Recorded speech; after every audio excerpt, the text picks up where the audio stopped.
Hello po, good morning. Ito po yung aming bento or lunch box. Ito po yung aking mga ingredients. Meron po akong mustasa, giniling, luya, bawang at sibuyas. Ito po yung noodles. Siwain po natin na maliliit yung bawang at luya.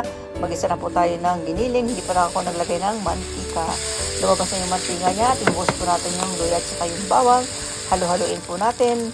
Hiwain po natin yung mustasa. Tanggalin muna natin yung matitigas na parte. Nilagay ko na yung sibuyas at ito na po yung tangkay ng mustasa. Ilagay ko na rin po at sinunod ko na rin po yung dahon. Maglagay po tayo ng lasa. Lagyan ko siya ng tubig, usake, toyo, oyster sauce. Tagi-isang kutsara po ang ating inilagay. Lagyan po natin siya ng men at ng konting ajinomoto. Naglagay rin po ako ng sesame seed, konting halo at pwede natin ilagay sa ating baunan. Diyan na rin po natin palamigin at gumawa po ako ng chicken. Lagyan ko po ng sauce, ketchup, mayonnaise at ng konting osake. Ayan ang aming chicken. At nilagyan ko rin po siya ng shoga.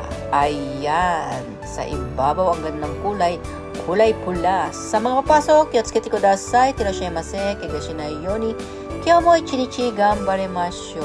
Maraming pong salamat. God bless.